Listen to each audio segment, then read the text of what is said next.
Good evening, everyone. It's a pleasure, even through the electronic media of a webinar, to be with everyone tonight. I'm Chris Hamilton. I'm the founder of Hamilton Education. For more than 25 years, I've helped students apply to selective universities, and I've seen a lot. Look at these gray hairs. I've seen a lot of changes, and my wife gets pretty frustrated when I'm watching something on the news or reading something online, and I see that people are getting something exactly wrong about applying to college or about a trend that's popular on TikTok about college. So I realized a lot of what drives me crazy, a lot of what is crazy right now, is also an opportunity, an extraordinary opportunity. All the things that I hear that are just dead wrong struck me a while back. This is exactly what I should be sharing with Hamilton education families, because there's a window of opportunity where when the larger population figures out the real situation in college admissions, it'll be even more competitive than it is now, which is hard to imagine. But for the time being, there are some things, some pretty common sense things that you can do that can give you extraordinary advantages. So I've titled this, College Admissions is Crazy Right Now, but this craziness offers a window of opportunity. And you're going to have to kind of believe that things are crazy when the New York Times has an essay titled, "This is Peak College Admissions Insanity." Now, to be fair, this piece, although it's very culturally significant, using the word insanity to describe the last year or two of college admissions, this is from a New York Times point of view. So if you read the piece, which I highly recommend, you'll find that what's insane to the New York Times is that a student who was sure she would get into Duke early decision did not get into Duke. I don't want to, commit a spoiler here, but she ended up going to Dartmouth, where she had legacy. So again, this is from the point of view of the New York Times. The craziness, I would argue, which is often the case, is exponential out here on the West Coast in California. So here's what I mean when I say college craziness. So until very recently, this is not something I would have ever seen. Student number one, 4.4, 1590, ICEF Grand Award, amazing accomplishments. Student number two did not take an SAT, has no activities. If you want to know which one got into UC San Diego, you can see where this is going. It was student number two and not student number one. For most of us, that seems a little bit crazy. Student number one, before we cry for her, got into MIT. She's studying computer science at MIT. UC Riverside did not accept student one for computer science as a major. So when I say things are crazy, this is partly what I mean. Here's another instance of craziness. In 2016, 119 Westview High School students applied to Berkeley. 44% were admitted. The admissions rate for students from Westview who applied to Berkeley in 2021, I'm giving you a couple choices. The answer, as you might imagine, is E, 6.7%. That is an admissions rate less than 1/6 of what it was before. When some counselors and some pundits talked about how test optional would make it easier for students to apply, would remove barriers, I was one of the grumpy observers that argued the other way. It's going to get more difficult for students to get in. Ivy Leagues in particular, of course, nearly every top tier university, they value selectivity. Selectivity means how many you reject. Much of the craziness that we've seen, acceptance rates plummeting down to single digits, has to do with the fact that the Ivies removed traditional barriers that were largely described with an old-fashioned word, merit, and their selectivity, the number that they reject, has increased. So you can see over the last 20 years, literally almost 3 times harder to get into Stanford or Harvard. If you look at the acceptance rates, this is part of the craziness. Harvard and Yale pretty much cut in half. Some schools like Northeastern went from 34% to 8% acceptance rates. This is crazy, creating a lot of uncertainty. If students who would traditionally be getting into Harvard and Stanford do not get in, if students who traditionally get into Berkeley, people are frustrated. But I want to suggest that a lot of this craziness, a lot of the insanity presents essentially an extraordinary opportunity. I'm going to talk about SAT and ACT, how you can take advantage of this confusion, issues of identity, which is a polite term for matters of ethnicity and your racial ethnic background, majors, some misinformation about majors, and really misinformed so-called wisdom about college essays. I'm going to talk about all 4 of these things. First one, testing. Test optional was never really an option. I'm borrowing a phrase from an Ivy League admissions director who I spoke with in 2020, who basically said, I think most people understand that, unless you fit into a very special category, test optional isn't really an option. He was mistaken. People didn't understand that. And many, many strong applicants who didn't submit scores in the last couple of years didn't understand that colleges really meant we would strongly prefer scores. We want scores.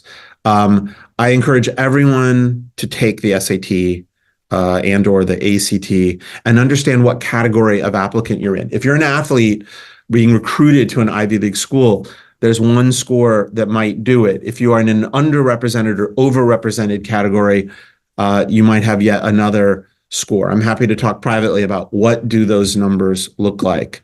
Harvard contributed to the insanity and confusion by telling kids in very simple language, people who do not submit standardized test scores will not be disadvantaged in their application process. That turned out to be absolutely false.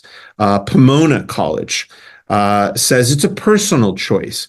I want you to consider, though, a client in Los Angeles saw this on the Pomona website, spoke to a soccer coach. Her daughter was being recruited at Pomona and schools in the consortium. And the soccer coach said, when he learned the daughter had a 1,500 on the SAT, the soccer coach said, well, yeah, she should submit scores, but first she should retake the SAT. They're going to want to see a minimum of a 1,530. You could look at this website all day and you will not find anywhere, actually, we have a minimum of a 1,530 for certain types of students. That is not the message. No wonder people got confused. Again, this confusion is something you can use to your advantage. We have long, since 2021, been looking at the data and showing people actually submitting scores is a huge advantage for college admissions. People who applied above the 25th percentile on an SAT or ACT were getting in at twice the rate. Even people who were in the bottom quarter were 25% more likely to get in than people who didn't submit scores. Almost everywhere you look in 2021, 2022, 2023, the data said, no, you should submit scores. Every single one of our students, and we have dozens who got into top schools, including Ivies, they submitted scores. And then last year, we started to see MIT bravely stepping up, saying, not only are we going back to requiring the SAT and ACT, but you should know we can't build the diverse class we'd like to build without these scores. A few brave journalists are talking about the role of the SAT and ACT, confirming really what a UC study confirmed many years ago, that the SAT and ACT are tremendously fair and vital to building a diverse class of first years. This brave person from Dartmouth, Dartmouth's president, Sean Blaylock, said they're going back to requiring the SAT, ACT, and admitted that the SAT and ACT Optional policy hurt diversity at Dartmouth. Students, unfortunately, really took all the colleges at their word when they said, submit or don't submit. It's a personal choice. Why would they do that? Because college websites said as much. She said there were people who held back scores in the 1300s or 1400s who had other things to contribute, and we would have accepted them if they had only sent us their scores. This is echoed by the presidents of Brown and Harvard and Yale. What's puzzling to me, and what is a wonderful opportunity for you, is that there are still voices, talking heads on TikTok telling you you don't need to take the SAT or ACT. That's marvelous. That's wonderful. I should pay those people to keep saying that.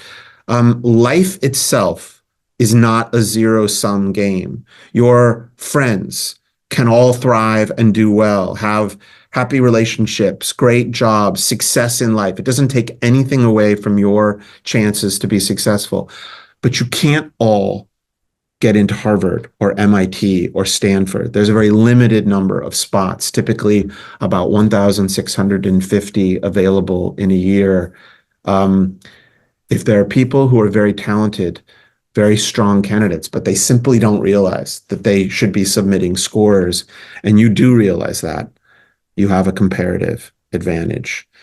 Purdue, I spoke with a Purdue rep just a few weeks ago who was a little grumpy. She didn't like that Purdue was changing their language from test optional to test preferred. She wanted, she said, for Purdue to just say, everyone should submit scores. But Purdue wants more selectivity. They want more applicants. If they say test preferred, they'll get maybe 10,000 naive students who apply to STEM majors at Purdue without submitting scores. They will not get in, but they will help Purdue's selectivity. I asked her, what percentage of students, when you were test optional, what percentage of students who got in submitted scores? Answer, 97%. 97% of students accepted to Purdue submitted scores. I'm going to talk about the second factor. It's the trickiest, identity in admissions. Identity, again, means essentially where are your relatives from? Where's your family from? What is your ethnic identity? A lot of people are saying out loud, they're saying on TikTok, now that the Supreme Court of the United States, SCOTUS, has decided that affirmative action is against the law, Students for Fair Admission won their case against Harvard. Now these identity issues will not be a factor in admission. That is not the case.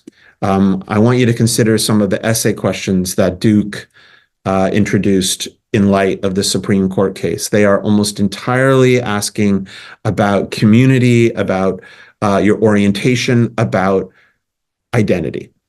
Northwestern's essays are largely about community and identity. If colleges didn't want to know this, they would not be asking. I want to focus on the UCs for a moment and this issue of identity, because the University of California has visited these issues of admitting people based on identity much earlier than the rest of the country. This is making me a little reminiscent, a little sentimental. This is an admission profile for UC San Diego from 2017. This is what we might call transparent admissions. You can see how many applied, how many were admitted, what the rate was, and you can see with GPA bands, if you were very strong, you were almost 66% likely to get in. If you were a little weaker, you might be only 19% likely to get in. You can see that if you have strong scores, you could be, again, more than 60% likely to get in. You can see that for UCLA, even if you were very impressive, you're still only about 30% likely to get in. You can also see that UCLA is a very popular place to apply. And you could see Berkeley is also a school that would be described as a reach. And maybe for some candidates, San Diego would be a target. I want you to keep in mind, though, in the last couple of years, my students who get into MIT are often rejected, not only from Berkeley and UCLA, but Riverside, San Diego. Now, other students of mine get into all of the UCs. I want to explain why I think the UCs have tackled issues of identity in a way that's important for people applying to understand. The UCs, the University of California, stopped publishing any kind of data about who gets in this robust fashion. They stopped publishing this sort of data in 2018.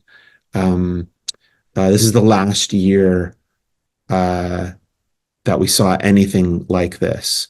Why did they pivot to a less transparent and more opaque admissions process? I am pretty comfortable, pretty familiar with the UC system. From 1995 to early 2000s, I taught English at UCLA.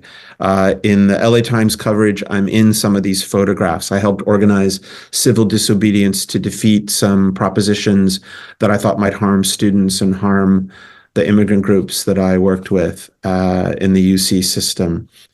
A voter proposition called 209, which sought to end racial preferences in the UC system, it prevailed, and the UCs, starting in 1998, had to build a new system to admit people, looking at a number of factors, but not giving what were then called points based on race and identity. And so the UCs introduced in 2006 what they called comprehensive review. It meant that they would look at many different categories, and there's a heavy emphasis on seeing leadership and hardship and other elements. The SAT was very important, ACT were important, but not so important that they're the only things that mattered. Kids with lower scores would get in if they had good grades and maybe had some context to explain their scores or other factors. This is the golden period of UC admissions. And I would point out, as recently as 2019, 10 of the top 15 most diverse public universities are within the UC or Cal State system.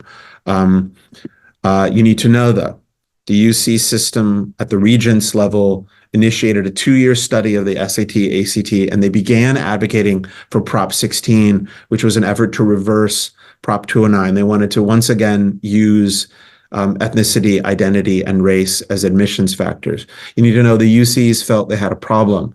There was a group of Californians that they felt were overrepresented.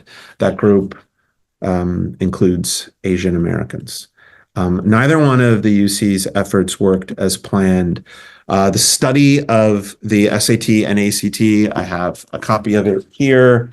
The study discovered that the test optional plan would not be a good plan, that the SAT and ACT were excellent predictors and were very fair. The study recommended that the UCs keep using the SAT and ACT, but it was the decision of the Regents, 23-0 vote, overturning the faculty, 51-0 vote to keep the test. The Regents voted to get rid of it. And that explains much of the craziness in admissions in the UC.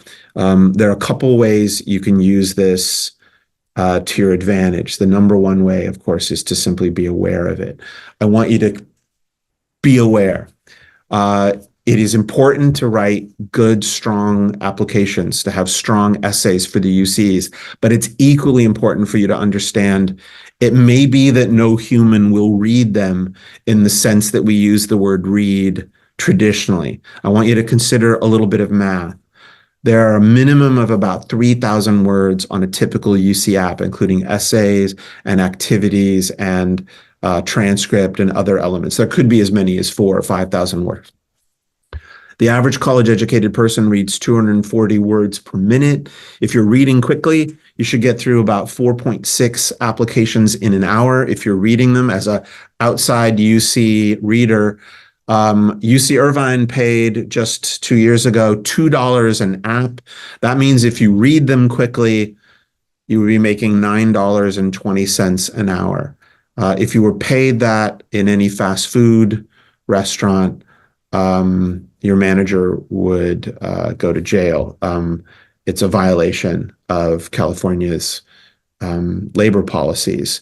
I want you to consider there are full-time UC admissions readers, as many as 12 or 15, who also read applications. The UCs are very, very adamant that every UC application is evaluated by 2 outside readers. I think that's true, but when we say evaluated, most of the UC admissions readers that I've spoken to confess that they read around 10 to 15 applications in an hour. But if that's the pace, they're not reading them. They're absolutely skimming them. They are not really digging into who you are, which would explain some of the arbitrariness. The other arbitrariness in admissions, when I say arbitrary, I mean randomness. I mean, true story, students getting into Harvard, Yale, Princeton, Stanford, MIT, not getting into Irvine, Davis, Santa Barbara, not getting into Cal Poly SLO, not getting into San Jose State, not getting into Berkeley, not getting into UCLA. Don't cry. Student that I'm referencing is at Stanford. But for most of my clients, Stanford is not their backup if they didn't get into UC Irvine. The UC outside readers cannot be reading the essays unless they're okay with making about $9 an hour. And the full-time UC readers, there's 12 to 15 typically. If it's UCLA, they're supposed to read 150,000 applications. That math also suggests it can't be done.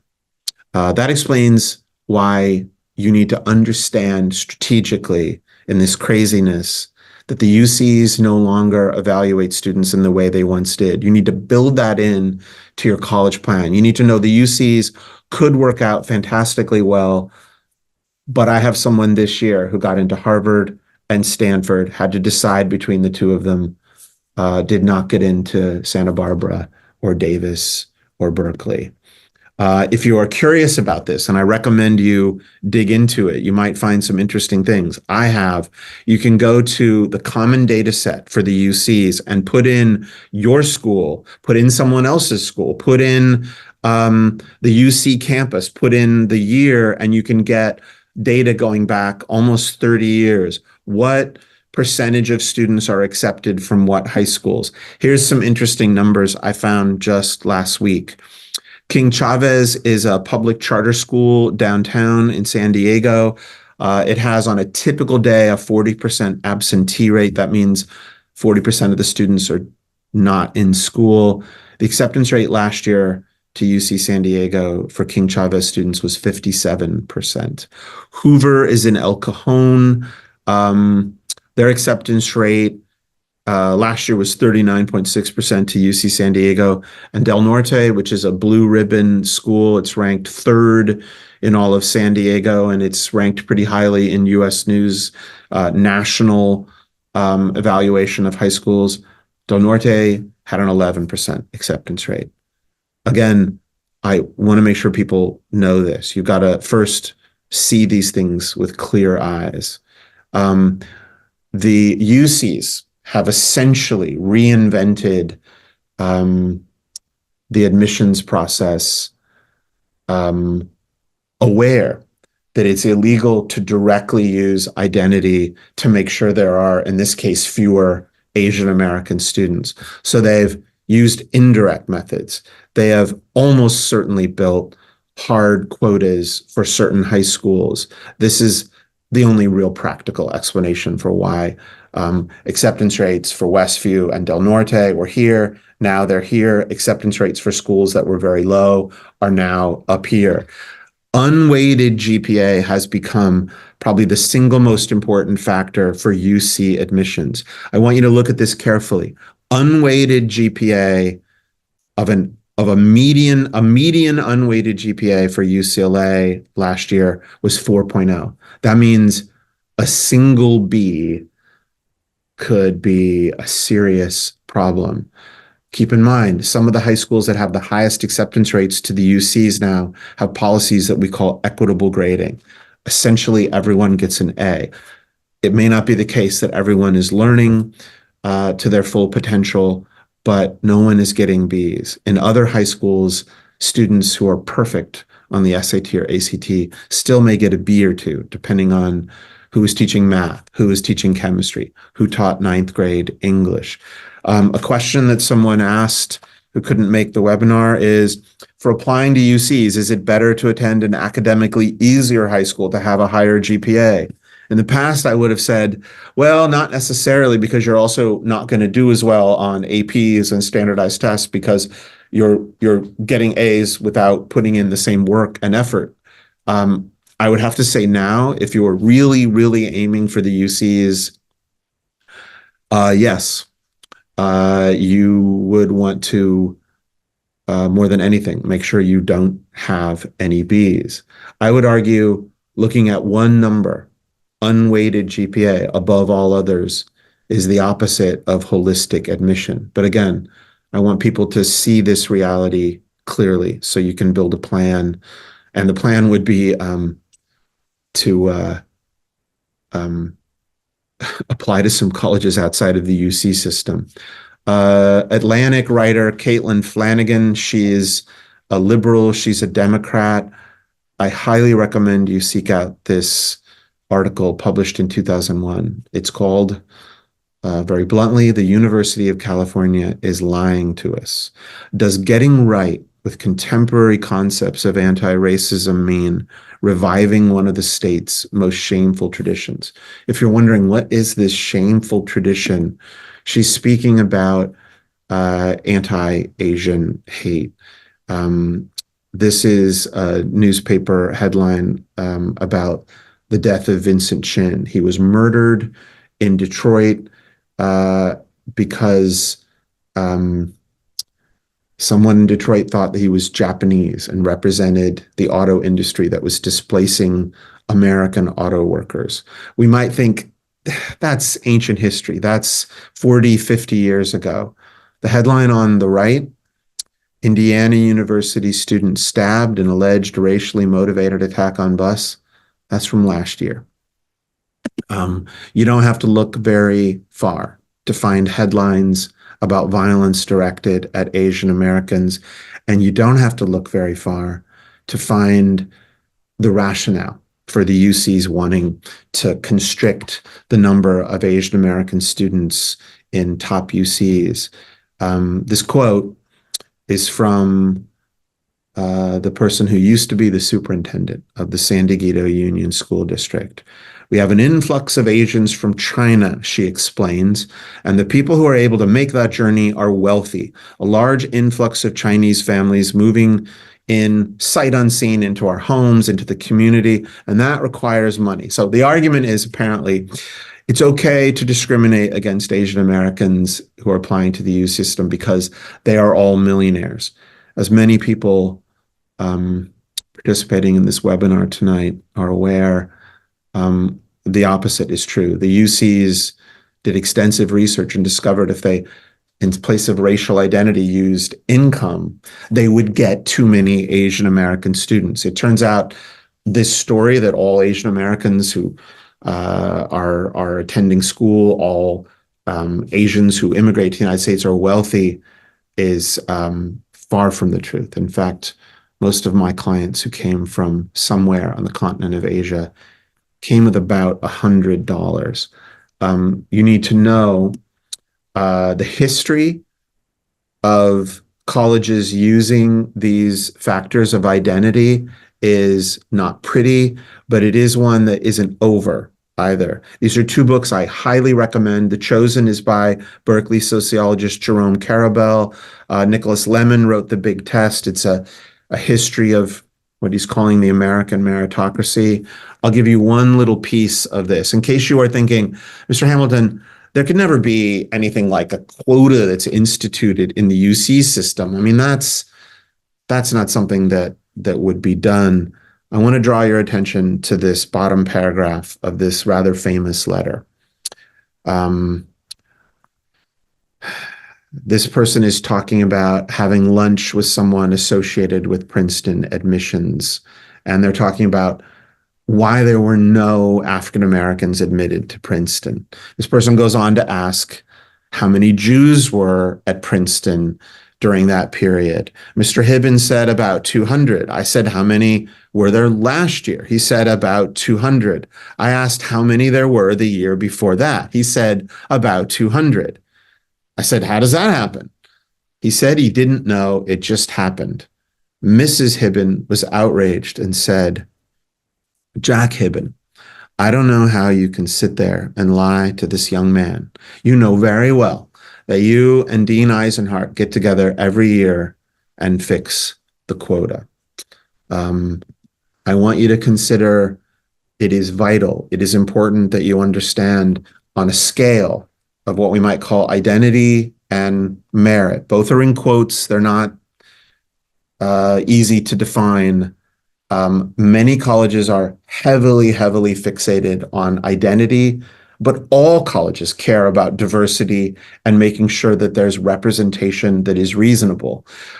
Most colleges care about what we might call merit, your individual effort, skills, and abilities, but not all colleges weigh these the same. The UCs in the last couple of years at UC San Diego have admitted nearly 1,000 students into engineering and computer science majors who have not had the second year of algebra. How do I know this? I know faculty. They're my clients at UC San Diego. From one standpoint, this is marvelous. There's 1,000 kids who really wouldn't have had a chance into UC San Diego in those majors. I also would point out, though, there are 1,000 kids who probably would have thrived and hit the ground running because they've already had Algebra 3-4, pre-calculus, calculus. They are ready to go. The math department at UC San Diego has to simply invent almost 1,000 spaces for pre-calculus for students who are going to be studying engineering.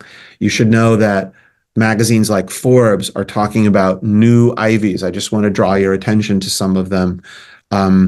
University of Illinois, Urbana-Champaign, University of Maryland, College Park, Michigan, Ann Arbor. People that are from the Midwest think you're just discovering that Michigan is essentially an Ivy League school. It's often kind of considered the public Ivy of the Midwest. University of Wisconsin-Madison. In these schools in particular, engineering and computer science programs are in the top 10 in the United States, and many have acceptance rates 3, 4, 5%. Here's the thing. In the last year or two, our students are getting into these new Ivies in majors that have 3 or 4% acceptance rates. Our students are getting in at acceptance rates of around 80%. How can you go from a 3% chance to an 80% chance? Sending these colleges what they want, which are traditional measures of merit, SAT, ACT scores, leadership. I want to talk a little bit about majors since this drives me crazy.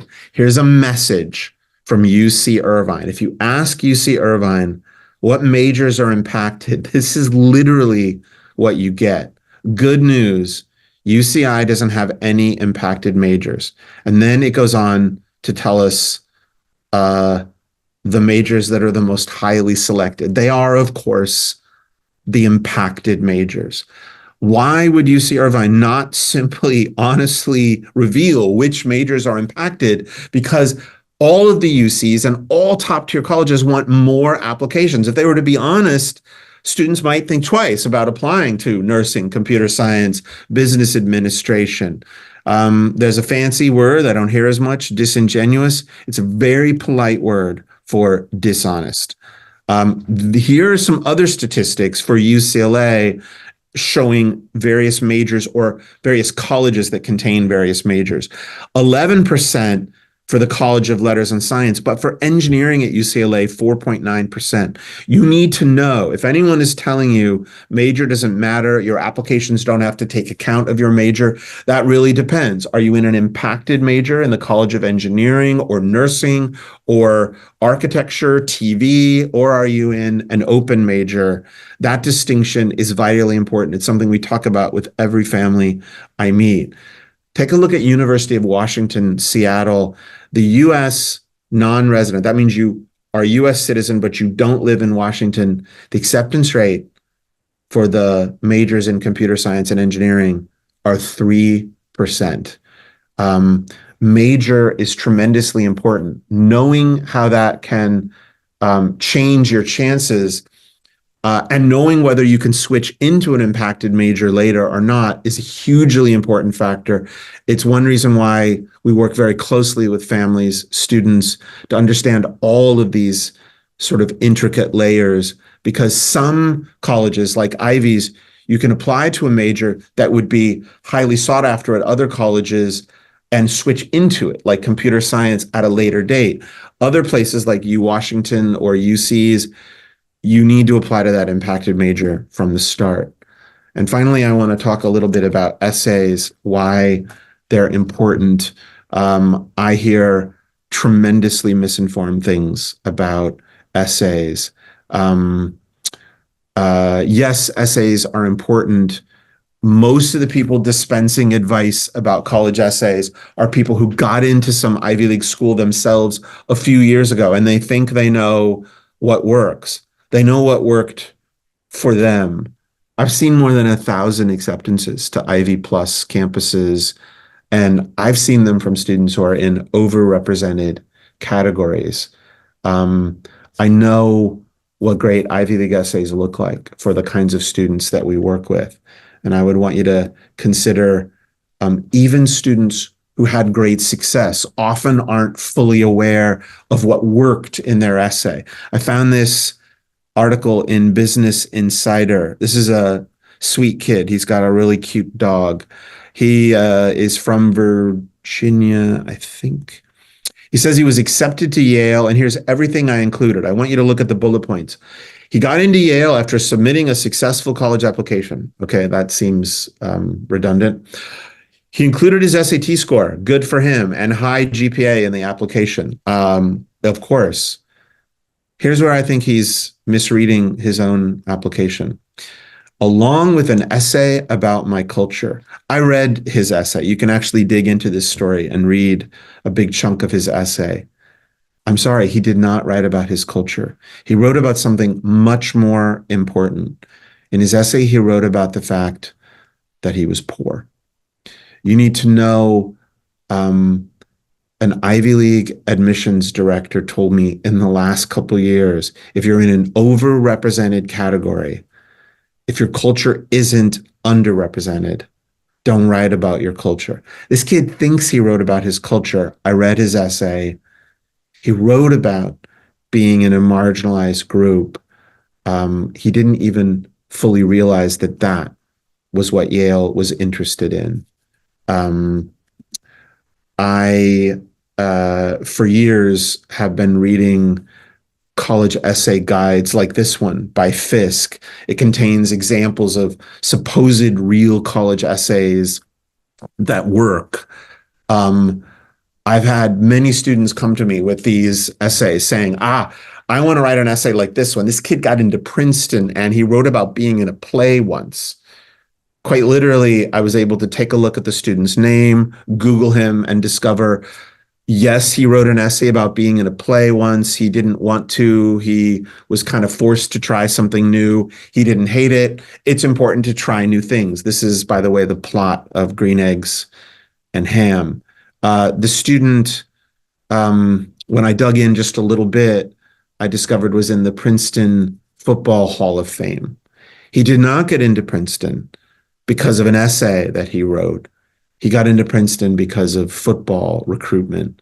There's an essay called the Costco essay that some people say, this girl got into 5 Ivies. This must be an awesome essay. It's kind of clever and funny. There are other people, and I am one of them, who look at the essay and know this would not work for my students. This girl had another factor that was very influential. I hope you'll consider, in my experience, there are 2 basic college stories. Number 1 is something happened to me. If you lost one of your parents or a sibling,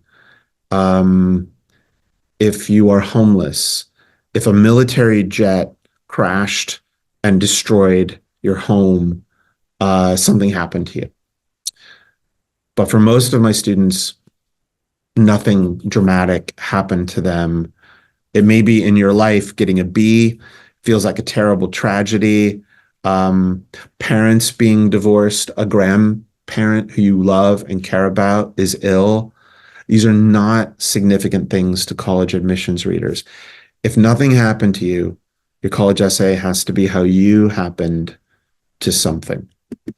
I made this chart years ago for a student named William, who showed me an essay inspired by a collection of essays in a book. The essay was about how he met an old man in Mexico, and the old man's life was very sad. And I, on a post-it, drew this little graphic and said, William, you're writing an essay that's 80% this experience, this emotional experience, how you felt meeting this old man who was very sad. Why would that get you into Stanford? Isn't it true that you actually created some machine learning technology that taught computers to read prostate cancer slides on a Gleason scale? You won second in the International Science and Engineering Fair. They sent your skinny butt to Switzerland to visit the Large Hadron Collider at CERN. When you were there, a scientist got excited about your project, connected you with a startup at Johns Hopkins. Isn't it true that you're a C-level executive in a startup and you have equity shares in the company? And he said, yeah, but that's in my resume. It's not the kind of thing you're supposed to write about. I begged him to simply tell Harvard, Stanford, UPenn, M&T what he did and a little bit of who he is and why he did it. He got into all of those schools. In this craziness, in this confusion about how kids get into college, in 2020, in the height of this craziness, 25% of the kids in the counties of Southern California who got into Harvard were our students at Hamilton. I hope you'll believe me when I say, if you've done something that has impact, and you can bring some insight into why we should care, that is the story that you should tell. Almost 95% of my students who get into Ivy Plus universities, their essays are going to show two things: impact and insight. If you did something amazing, it doesn't speak for itself. It's just a line in a resume. They need to know what that looks like. What is the story? And you need to endow it with insight. We're very good at helping people find those things in 8th, 9th, and 10th grade that might build impact. And we're very good at working with kids around the world, helping them understand how to turn that into a story that endows it with insight. In the last few years, we've worked with kids in Dubai. We've worked with kids in India. We've worked with kids in China. We work with kids on the East Coast. We work with kids in the Midwest. I've worked with kids in Brazil. We know that your story is just as important as a score. And if you're not going to fit into the category of something happened to you, your story had better be about how you happened to something. You want to make sure you understand the admissions reader's perspective. You need to know that if you're certain you want to be a scientist or an engineer or computer science professional, those are impacted majors that lead to careers that pay about 2 to 3 times what a typical college graduate would make. I can assure you, no one who studied those things is working in a college admissions office reading 130 applications minimum a day. The people who are reading these essays are humanities majors. One of the advantages that I have been able to offer my students and families over the years is that I lived and breathed that environment at UCLA. I taught humanities at a major top-tier American university. These are my people. This is my crowd. This is my tribe. I know them. I don't always agree with them, but you need to know, if you're trying to tell people how hard you worked, how much effort you put in, you need to understand the people who are reading your essays are reading from a perspective that may not value that in the same way your family does. I'll read you just a tiny little bit of a review, a very positive review of a book called The Tyranny of Merit. This philosopher asks, the reviewer says, why exactly anyone should be rewarded for having the sheer luck to be intelligent or able to work hard. If your essay is trying to show how smart you are or how hard you work, I want you to consider there's a large chunk of academics, of humanities folks who think that doesn't matter. I help students navigate this craziness by helping them understand the eyes that are looking at you, the ears that are hearing the words that you say. That point of view is equally valuable compared to the contributions we make, making sure that students do well on standardized tests. The number one thing I would want to stress tonight is you want to make sure you're not in that group that thinks the SAT and ACT are optional. In almost every data set we can look at, colleges want those tests. You're in a very special group indeed if you're going to be admitted without submitting these scores in this present moment. But you should also know what kinds of stories colleges are looking for. I'm very proud that we help students who are amazing in many ways help shape and shift their story so that it's giving an Ivy League, Ivy level reader what they want. I've tried to be very fast and efficient and leave some time for questions. I'm gonna go into my, can I get questions through chat? Winnie, because normally they would come to me directly, but let me just see if any questions appear, and I will do my best.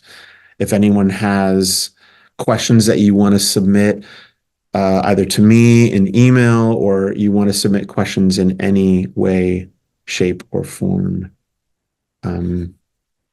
Normally I have a bunch of questions that come to me, but I normally am hosting through my Zoom account. I'm hosting through the info account. Let me see what I have. I am Chris Hamilton. I'm the founder of Hamilton Education. Someone is asking, should we choose a school that's not competitive? That's a really tough question, and someone already submitted a similar question that I tried to address.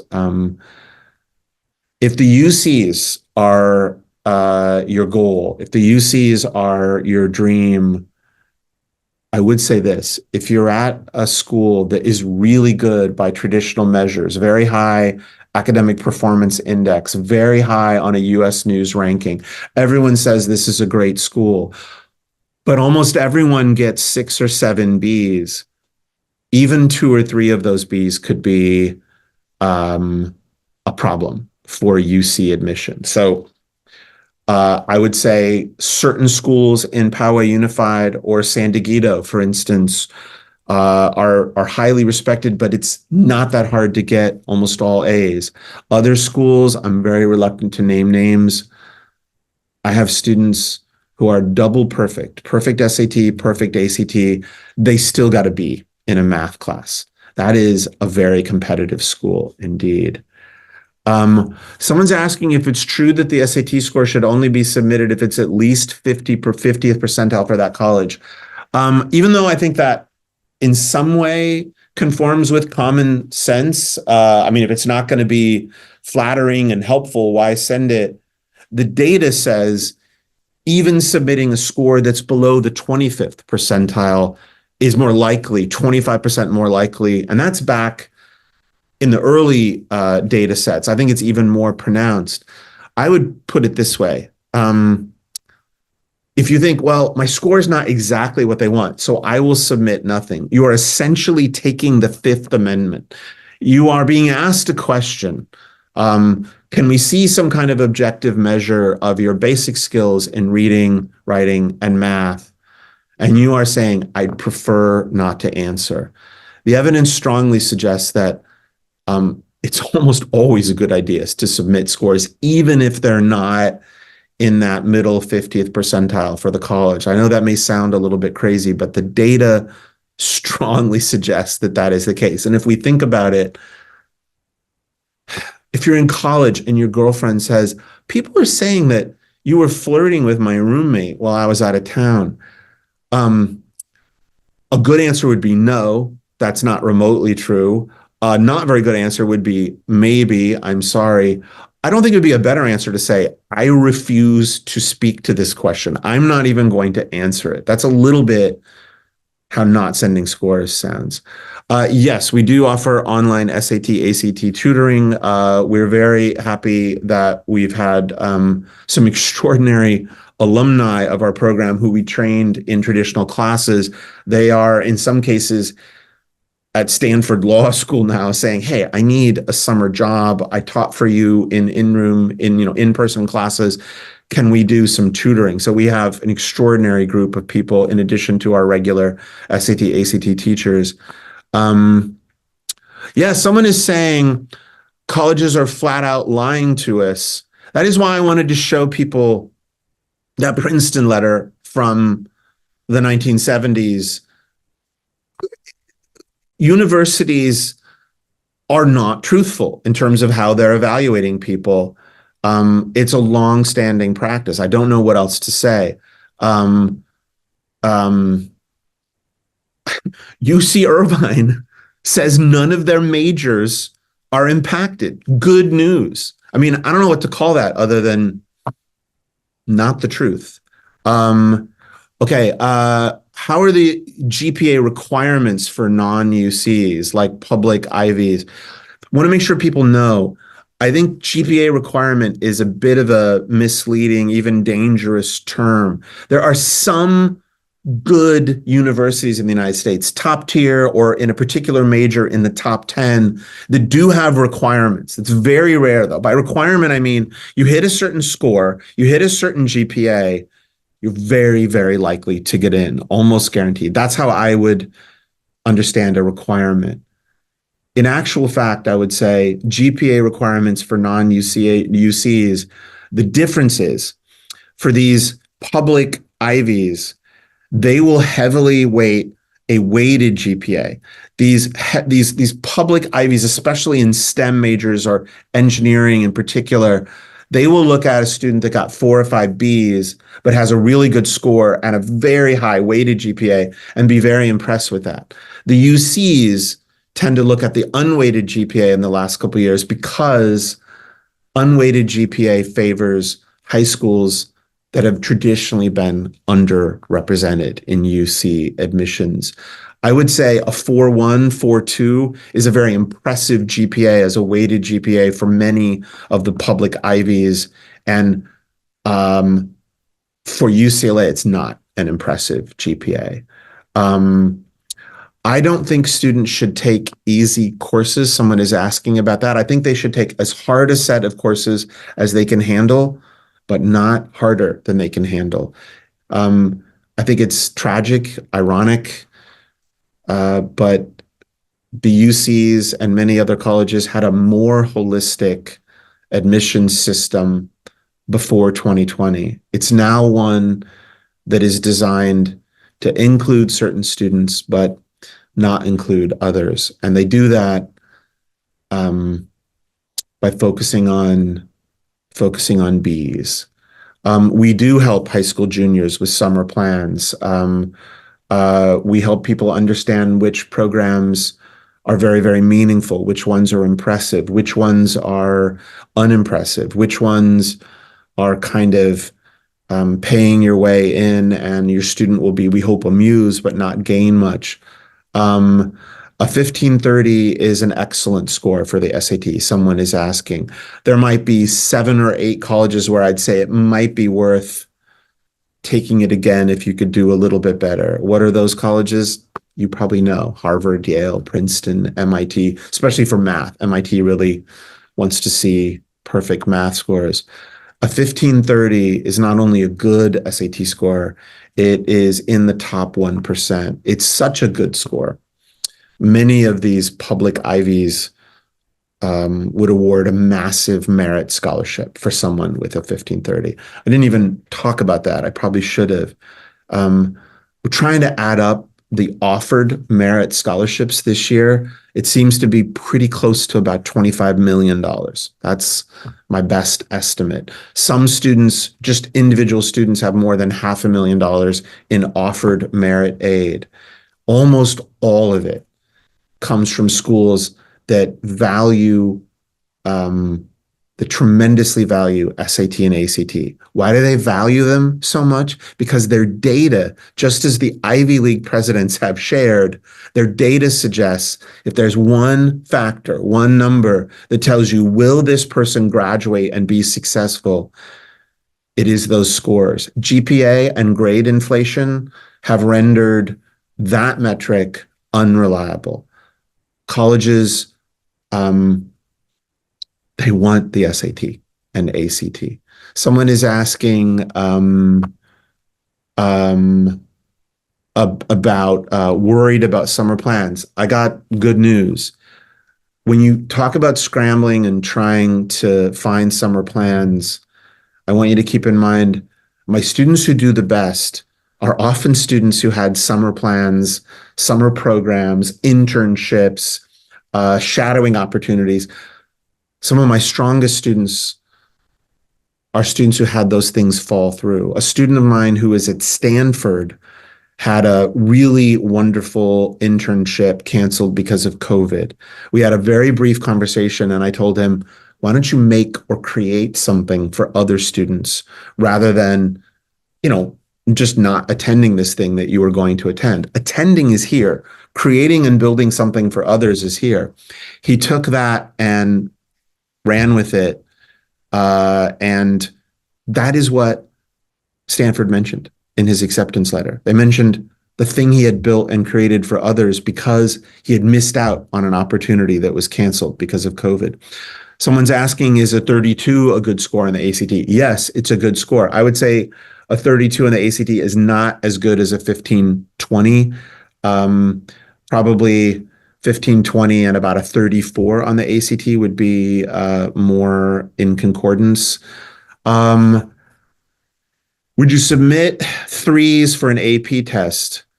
For many schools, I would. A 3 is a passing score, and for the UCs, you probably will get credit, although there's some changes in that policy. Will an Ivy school be excited, happy, pleased with 3s on an AP test?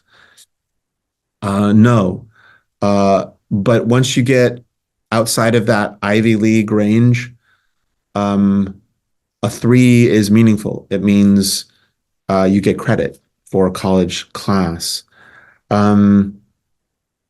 Okay, someone's asking, this is a rather detailed question. Number 1, number 2, number 3, number 4 points, according to you, on the scale of importance to get into a top 20 engineering college, specifically Midwestern. Yeah. Number 1 is challenging classes that are consistent with engineering interests and doing well in them, having mostly A's. But you do not, unlike UCLA and Berkeley, you don't need to be all A's. A weighted class that you got to be in, a couple of them, is not a death sentence. Thank goodness for these schools. Second thing would be SAT, ACT scores. They're tremendously interested in these scores. I'd say third point would be having experiences in engineering or computer science outside of simply things that you signed up for in school, finding internships, finding other kinds of programs that allow you to do hands-on work. And the fourth thing, maybe this isn't last, maybe this would be higher on the list, would be creating opportunities for others. The first 3 things are answering this question: how good are you? But the fourth thing is, what good have you done with these things that you are good at? The higher up you go, the more that fourth thing, not just how good are you, but what good things have you done? That's a very important point indeed.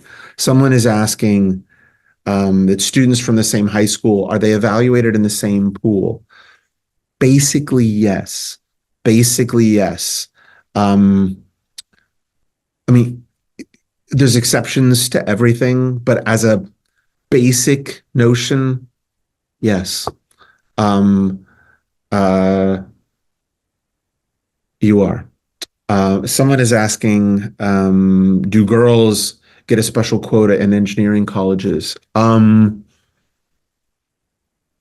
They used to. I don't see being female as having the same impact it once had.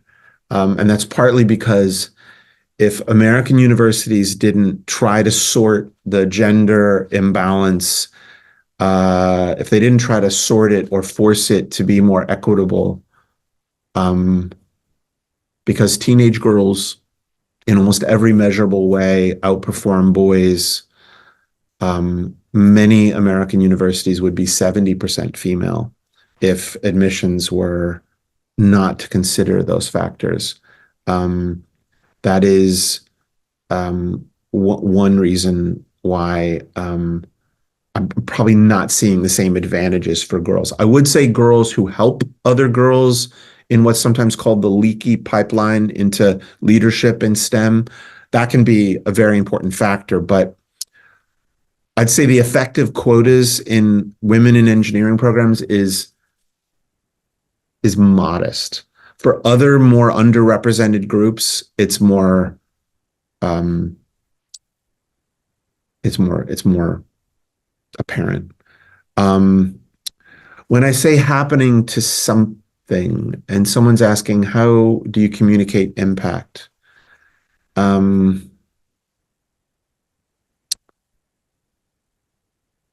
Okay.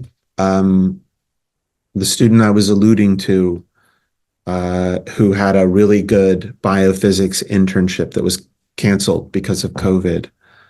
I told him attending it would have taught you something about biophysics, but there's not a lot of impact. He had discovered something extraordinary about a deep space object called the Cat's Eye Nebula, and he earned a major international award for this accomplishment. But even that isn't the impact that I'm talking about. When I suggested that he create or build something for others in the summer, on his own, he went off and created a summer online space camp for kids, mostly who were underrepresented, not commonly found in the world of STEM and science and astronomy.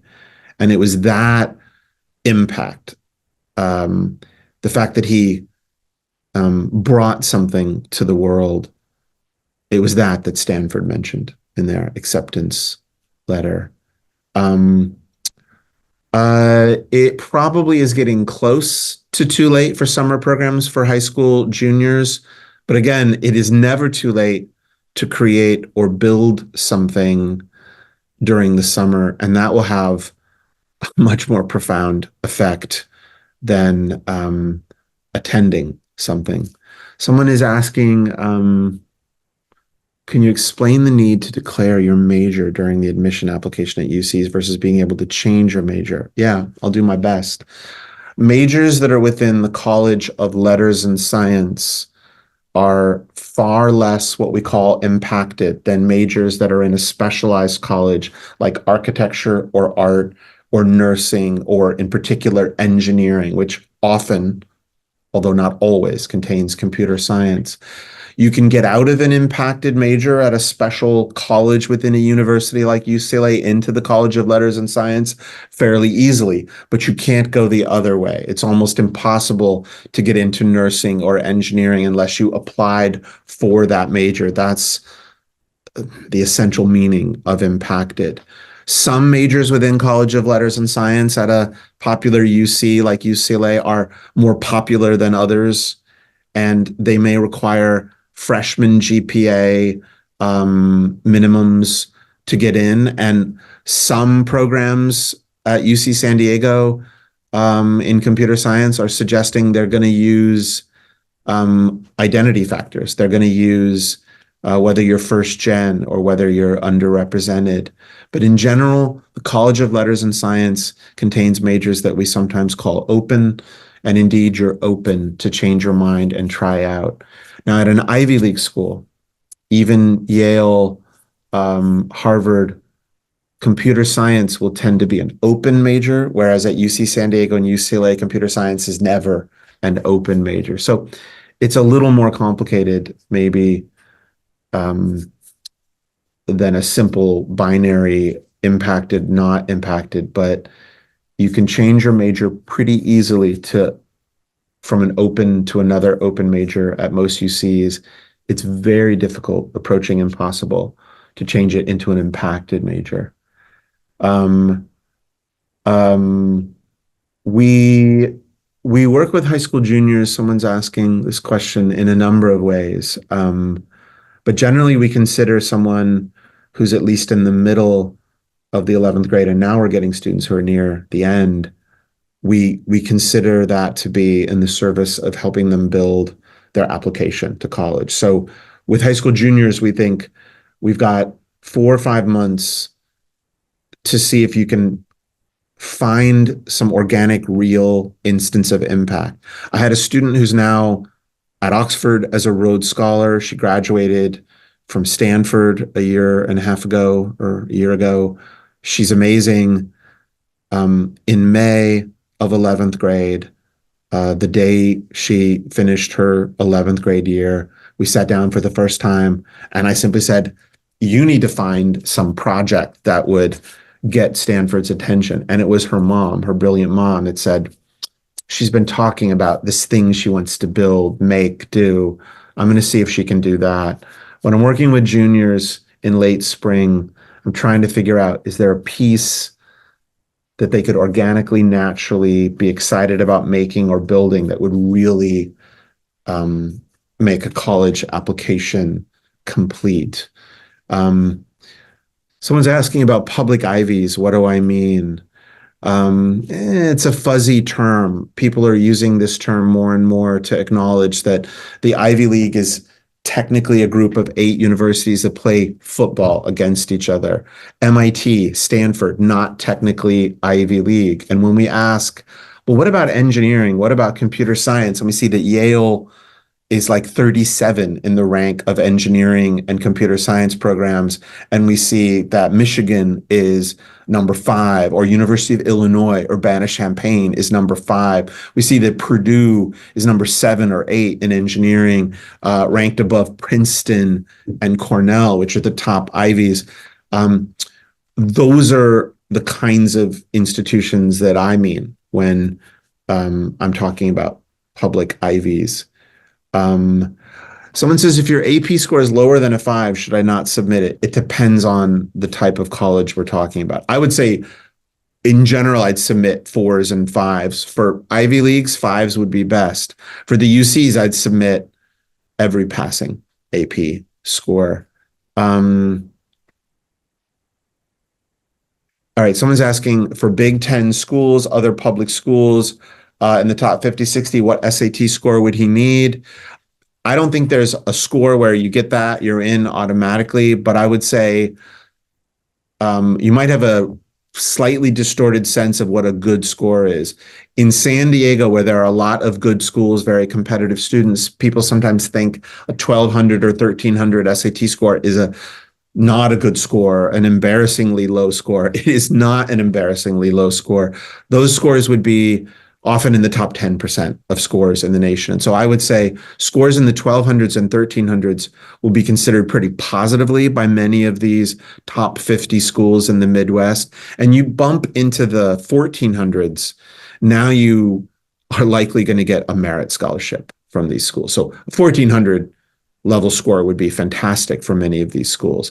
1,200 and 1,300 would be helpful. All right, someone's asking, if my student goes to CCA and gets a couple Bs in AP classes, should they not hope for decent UCs? No, I wouldn't say they should give up all hope. It's not Dante's Inferno, but you should be aware, even if your student goes to CCA and has no Bs, The acceptance rate for UC San Diego for CCA students was around 13%. So um, it'll be tough not having perfect or nearly perfect grades. But even if you have perfect grades, the UCs just don't want so many students from CCA, from Westview, from Del Norte. I would say I had some students this year who got into every UC to which they applied. Um, there's always hope. My point is the UCs are not predictable. They're very arbitrary. Um, when people get into Harvard, Yale, Princeton, Stanford, MIT, do not get into the UCs. That's what I mean by arbitrary. So someone is asking, someone says, if you get a 1580, is that high enough not to take the test again? Absolutely. I would say once you get into the 550 or higher, you're probably done. A 1580, I can think of 100 things that would be a better use of your time than to take the SAT again if you got a 1580. I hope if someone gets a 1580, instead of telling a student they should take it again, I hope you take that kid out to dinner. Are letters of recommendation important? Yes, they are. They're very important. Keep in mind the UCs don't want letters of rec. They don't want test scores. The Cal States don't even want essays.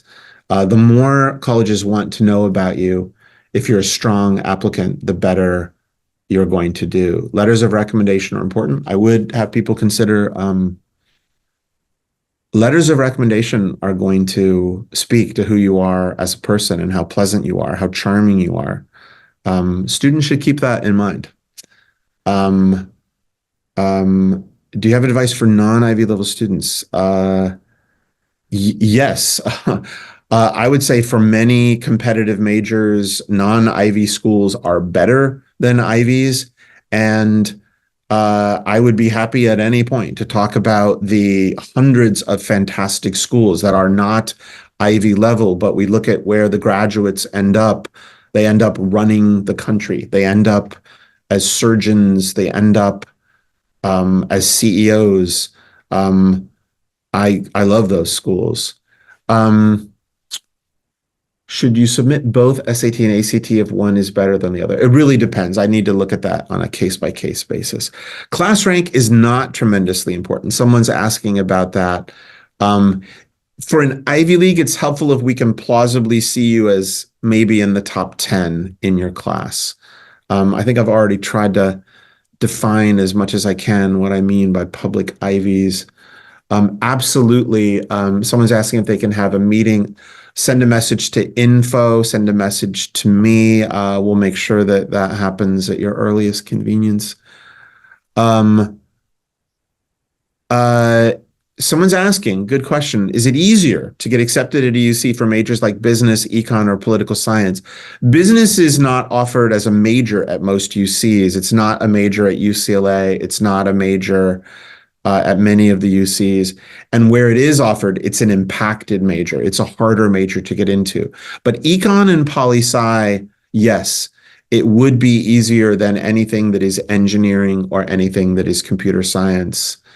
It is not too late to start working with us. In fact, in the old days, this would be early.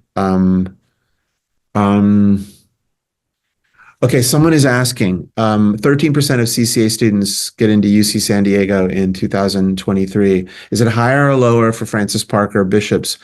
You should be able to go into that common data set that I put in a slide, and you can put in any parameters you want, and you can look up all of that. I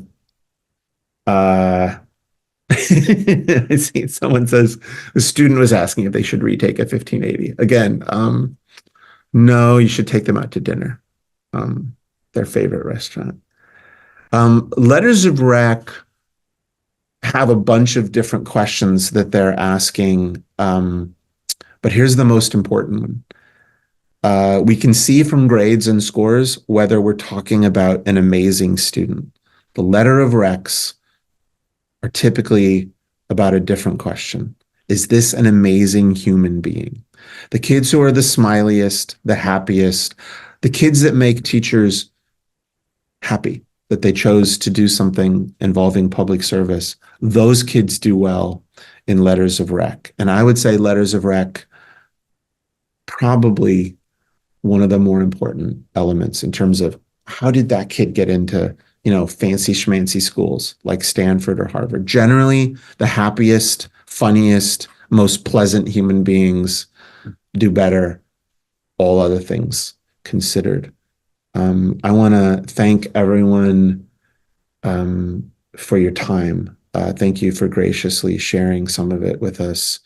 Thank you for your questions. I'll be happy to answer others that you feel haven't been given their proper due. Thank you, Winnie, for helping with the presentation with the webinar.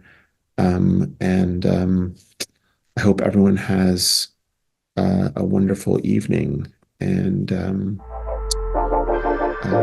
all best. Thank you.